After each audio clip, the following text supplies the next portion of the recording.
السلام علیکم دوستو، کیسے امید کرتا ہوں کہ آپ سب خیریات سے ہوں گے۔ دوستو جیسا کہ آپ کو معلوم ہے کہ پاکستان کرکٹ ٹیم دورہ کرنا ہے جولائی کے مہینے میں سکاٹلینڈ کا، وہاں پہ 3 ون ڈے میچز کھیلے جانے ہیں۔ اس ویڈیو میں آپ دوستوں کو پاکستان کرکٹ ٹیم اور سکاٹلینڈ کا 3 ون ڈے میچوں کا شیڈیول بھی بتاتے ہیں اور پاکستان کرکٹ ٹیم کا سکواڈ کیا رہنے والا ہے، آپ دوستوں کو ون ڈے کا سکواڈ بھی بتاتے ہیں۔ دوستو اس سے پہلے ویڈیو کو لائک نہیں کیا، جلدی سے ویڈیو کو لائک کر دیں، اور دوستو کرکٹ کی تمام تر نیوز دیکھنے کے لیے چینل کو سبسکرائب نہیں کیا، چینل کو سبسکرائب کر کے ساتھ لگے بیل آئیکن دبا کر آل پر کلک کر دینا ہے۔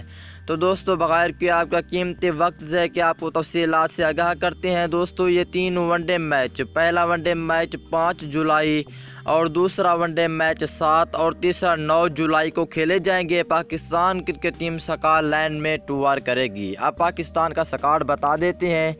دوستو پہلے نمبر پر ہوں گے T20 کے کپتان بابر اعظم۔ دوستو آج سے اسے ون ڈے کا کپتان بھی مقرر کر دیا گیا ہے۔ دوستو اور دوسرے نمبر کی بات کی جائے تو دوسرے نمبر پر ہوں گے عابد علی، جو کہ بہت ہی اچھی بیٹس مین ہے، کیونکہ دوستو سکاٹلینڈ بہت چھوٹی ٹیم ہے، اس لیے اسے بھی شامل کیا گیا ہے۔ دوستو اور تیسرے نمبر کی بات کی جائے تو یہاں پہ تیسرے نمبر پہ فخر زمان کا نام آتا ہے، جو کہ اس کی بہت عرصے کے بعد واپسی ہوئی ہے سکاٹلینڈ کے دوران۔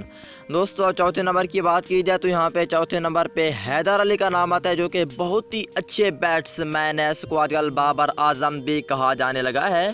دوستو پانچویں نمبر کی بات کی جائے تو یہاں پہ پروفیسر محمد حفیظ کا نام آتا ہے، کیونکہ دوستو سکاٹلینڈ بہت چھوٹی ٹیم ہے، اس لیے اسے بھی شامل کیا گیا ہے۔ اور چھٹے نمبر پہ حارث سہیل کا نام آتا ہے۔ دوستو ساتویں نمبر کی بات کی جائے تو ساتویں نمبر پہ آل راؤنڈر افتخار احمد کا نام آتا ہے، جسے بھائی کے نام سے بھی بلایا جاتا ہے۔ دوستو اور 9ویں نمبر کی بات کی جائے تو یہاں پہ فاسٹ بولر محمد عامر کو رکھا گیا ہے، یہ بھی بہت ہی اچھے فاسٹ بولر ہیں۔ اور 10ویں نمبر پہ آل راؤنڈر وہاب ریاض کو شامل کیا گیا ہے۔ دوستو اور 10ویں نمبر کی بات کی جائے تو یہاں پہ 10ویں نمبر پر ہوں گے نسیم شاہ، جو کہ پہلے ٹیسٹ کے بولر تھے، اب اسے ون ڈے میں بھی شامل کیا جا سکتا ہے۔ دوستو اور 11ویں نمبر کی بات کی جائے تو سکاٹلینڈ کے خلاف 11ویں نمبر پہ شہین شاہ آفریدی ہوں گے، اور 12ویں نمبر پہ محمد حسنین، 13ویں نمبر پر ہوں گے وکٹ کیپر محمد رضوان، اور 14ویں نمبر پر ہوں گے پاکستانی کرکٹ ٹیم کے آل راؤنڈر اماد وسیم، اور 15ویں نمبر پر ہوں گے آل راؤنڈر شاداب خان۔ دوستو 3 ون ڈے میچز کھیلے جانے ہیں اور پاکستان کرکٹ ٹیم کا یہ ہے سکاٹلینڈ کے خلاف۔ آپ دوستوں نے ایک پیارا سا کمنٹ سے لازمی کرنا ہے کہ کون سی تبدیلیاں ہونی چاہیے سکواڈ میں۔ اگلی ویڈیو تک کے لیے اجازت دیجیے، اللہ حافظ۔